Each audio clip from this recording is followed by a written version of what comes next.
News India 27 नव्या पिढीचं नवं माध्यम। संभाजीराजे यांच्या वाढदिवसाच्या निमित्ताने नाशिक जिल्ह्यातून स्वराज्य संघटनेचे उत्तर महाराष्ट्र प्रमुख केशव गोसावी, राज्य कार्यकारिणी सदस्य ज्ञानेश्वर थोरात, जिल्हा प्रमुख रुपेश नाठे यांच्यासह पदाधिकारी शेकडो कार्यकर्ते कोल्हापूरकडे रवाना झालेत। छत्रपती संभाजीराजे यांचं स्वागत करण्यासाठी कोल्हापूरमध्ये ढोल ताशा पथक असे अनेक कार्यकर्त्यांची गर्दी दिसून आली आहे। छत्रपती संभाजीराजे यांनी महालक्ष्मी मातेचं दर्शन करून पदाधिकारी कार्यकर्त्यांच्या भेटी घेतल्या। स्वराज्य संघटनेचे उत्तर महाराष्ट्र प्रमुख केशव गोसावी, राज्य कार्यकारिणी ज्ञानेश्वर थोरात यांच्या कार्यकर्त्यांसह छत्रपती संभाजीराजे यांना फोटोंची प्रतिमा पुष्पगुच्छ देऊन सत्कार करण्यात आला। तसेच स्वराज्य संघटनेचे उत्तर महाराष्ट्र प्रमुख केशव गोसावी, राज्य कार्यकारिणी ज्ञानेश्वर थोरात, जिल्हा प्रमुख रुपेश नाठे यांच्यासह नाशिकमधून लोकसभा निवडणूक लढवावी अशी मागणी देखील करण्यात आली आहे। ऐतिहासिक मैदान असलेलं खासबाग या ठिकाणी छत्रपती संभाजीराजे यांच्या वाढदिवसानिमित्ताने कुस्ती स्पर्धेचं आयोजन करण्यात आलंय।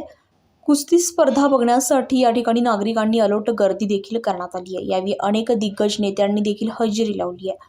छत्रपती संभाजीराजे यांचं जंगी स्वागत करण्यात आलंय। प्रत्येक पदाधिकारी कार्यकर्त्यांनी राजांचं स्वागत करत या ठिकाणी अलोट गर्दी दिसून आली आहे। मोठ्या उत्साहाच्या वातावरणात या ठिकाणी सर्वत्र आपल्याला छत्रपती संभाजीराजे यांच्या शक्ती प्रदर्शन देखील मोठ्या प्रमाणात दिसून येत आहे। येणाऱ्या आगामी लोकसभेच्या पार्श्वभूमीवर स्वराज्य संघटनेच्या प्रत्येक पदाधिकाऱ्यांनी हट्ट धरलाय।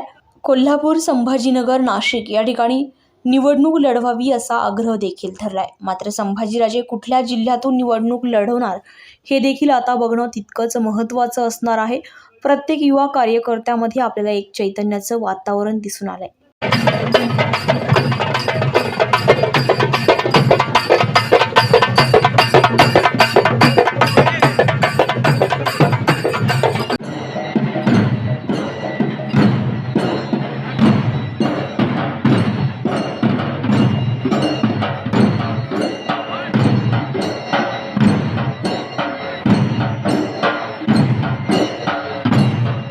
न्यूज इंडिया मराठीसाठी अश्विनी पुरी, नाशिक।